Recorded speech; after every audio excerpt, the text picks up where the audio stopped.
Biografi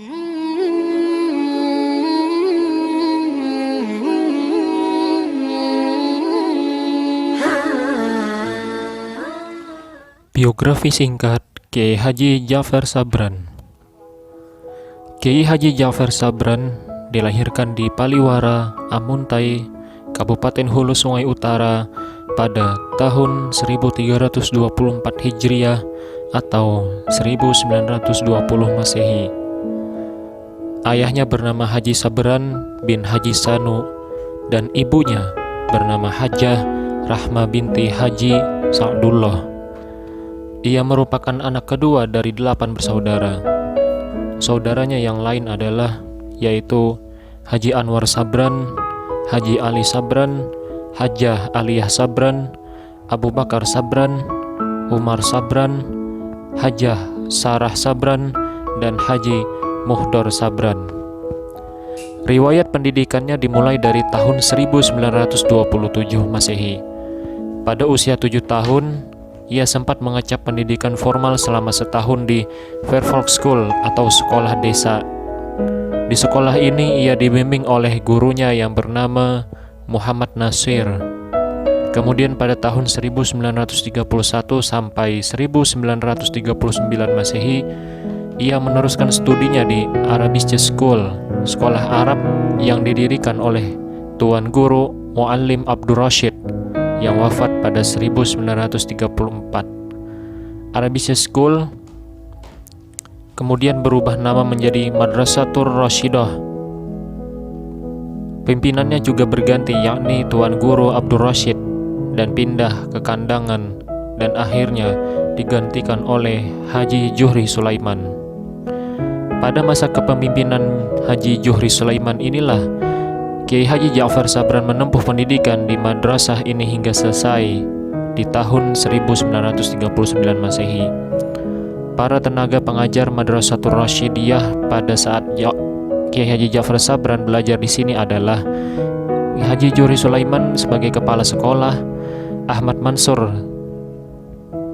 Haji Muhammad Arsyad, Qori dari Tangga Ulin, Haji Asy'ari dari Tangga Ulin, Haji Ahmad Dahlan dari Lok Bangkai, Haji Abdul Wahab Syarani dari Palimbangan, Haji Muslim dari Pakacangan, Ismail Jafri dari Paliwara, Haji Jafri Pakapuran, menantu dari Haji Abdul Rashid, Haji Ahmad Jamhari, Qori dari Paliwara, Asnawi Hasan dari Paliwara, dan Haji Ahmad Afandi dari Paliwara.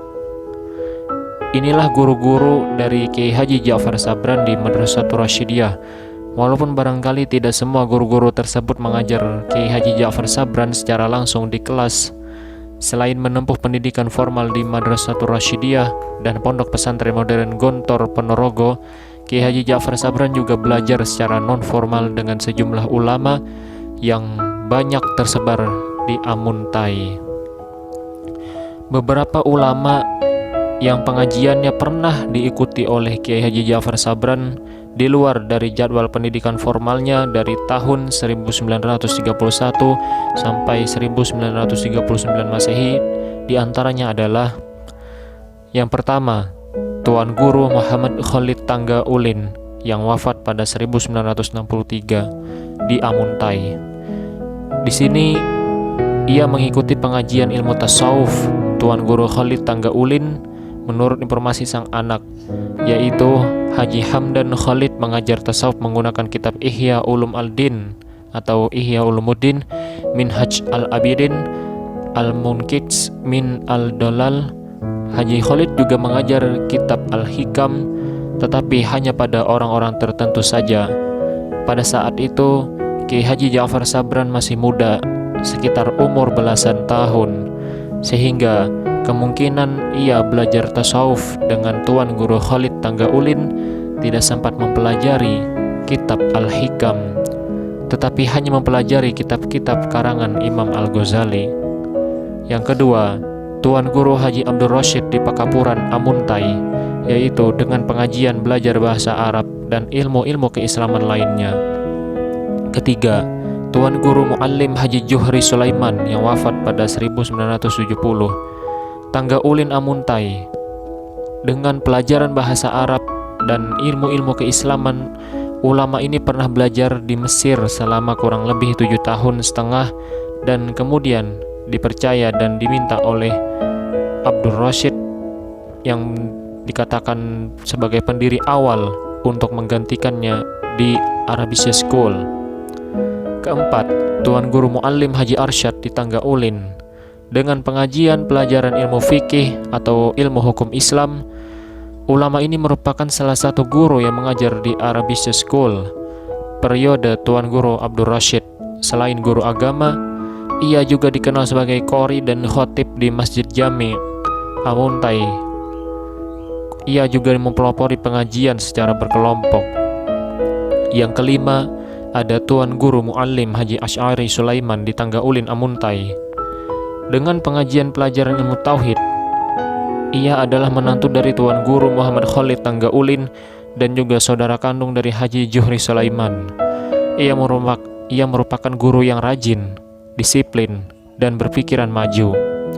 Tokoh mubaligh Islam yang berpendirian kuat ini, ia juga menulis beberapa risalah. Yang terkenal adalah Siraj al-Mubtadi'in atau kitab tauhid yang cukup populer di kalangan pengajian di Kalimantan Selatan, khususnya di kota Amuntai. Yang keenam, ada Tuan Guru Muallim Haji Dahlan di Lok Bangkai dengan pengajian pelajaran ilmu fikih.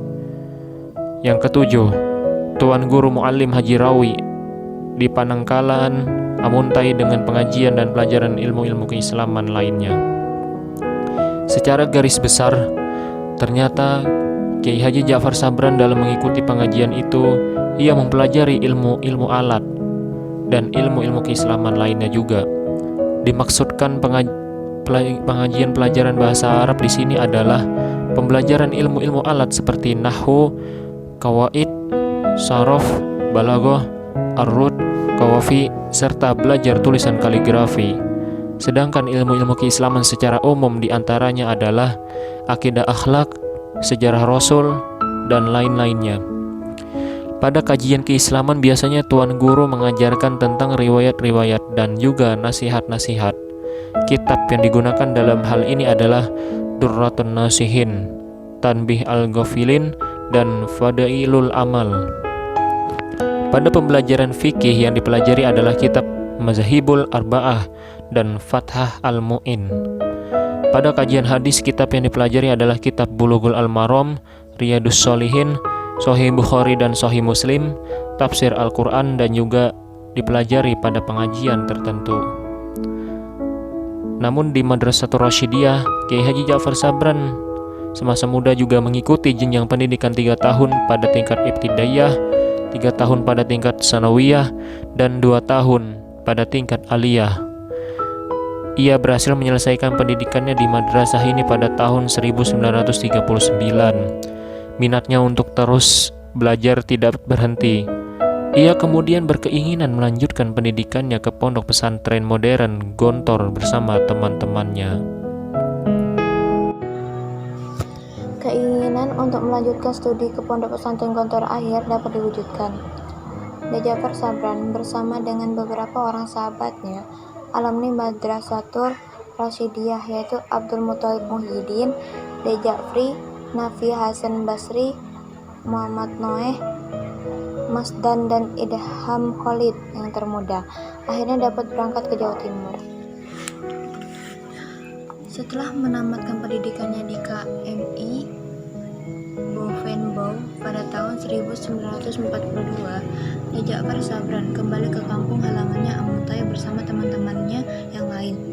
Pada saat kepulangannya, Amuntai telah dikuasai oleh Jepang dan Madrasatul Rasyidiyah, tempatnya dulu belajar, dalam kondisi mati suri. Para tokoh masyarakat, terutama dari kalangan ulama, mengharapkan para alumni Gontor ini membangkitkan kembali Madrasatul Rasyidiyah. Akhirnya pada tahun 1944, Idham Khalid diangkat untuk memimpin Madrasatul Rasyidiyah, sementara Ja'far Sabran bersama kawan-kawannya yang lain turut membantu membenahi kembali Madrasatul Rasyidiyah dan sekaligus menjadi tenaga pengajarnya. Dengan semangat tinggi, mereka mengembangkan kembali Madrasatul Rasyidiyah kembali dan mengubah namanya menjadi Ma'had Rasyidiyah tahun 1944. dan kemudian mengubahnya lagi menjadi normal Islam pada tahun 1945. Mereka kemudian bekerja luaran. Ja'far Sabran sendiri pandai menjilid buku dan jilidnya cukup laris. Ja'far Sabran dan Abdul Muthalib Muhyiddin merupakan dua orang yang berjasa dalam merintis perguruan normal Islam Putri. Awalnya, pada tahun 1942, Ja'far Sabran merintis perguruan Islam dengan memberikan pelajaran di rumah orang tuanya di Paliwara. Pada bulan Juli tahun 1952, Ja'far Sabran berhijrah dari kota Amuntai, Kalimantan Selatan ke kota Samarinda, Kalimantan Timur.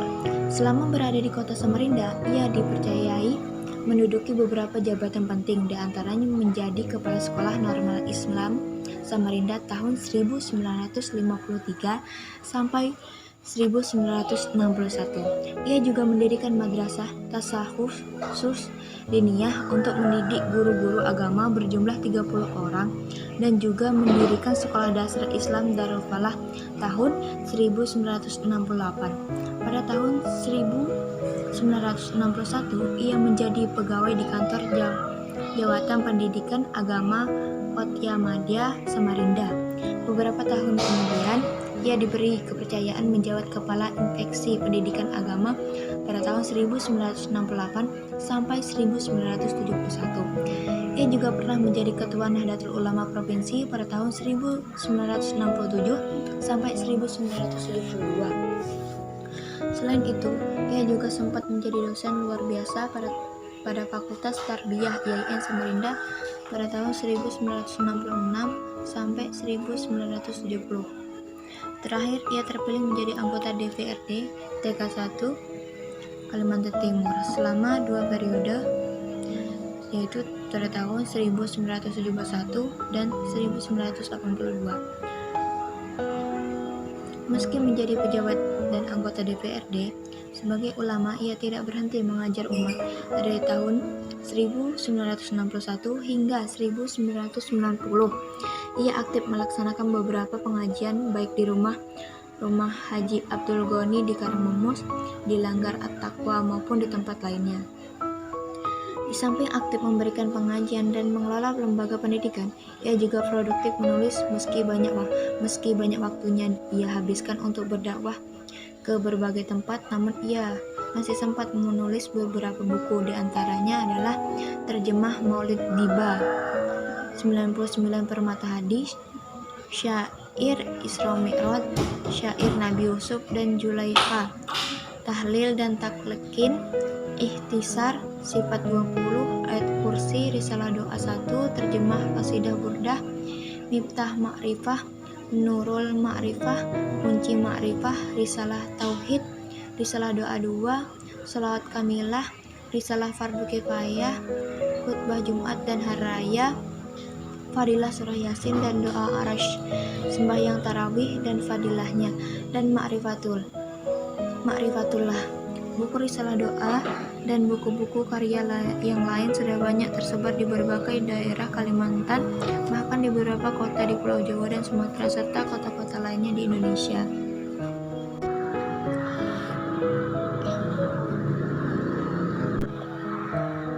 Ja'far Sabran wafat di Samarinda pada tanggal 2 Juni.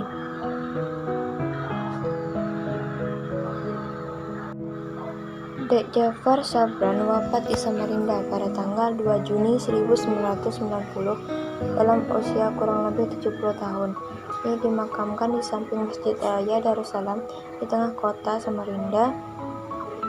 Ia meninggalkan seorang istri, Hajah Arfah, menikah tahun 1939 dan beberapa orang anak dan cucu. Ja'far Sabran dikaruniai 6 anak, 2 orang anak laki-laki dan 4 orang perempuan, yaitu 1 Hajah Partiyah, guru SDN, dan 2 Mawardi.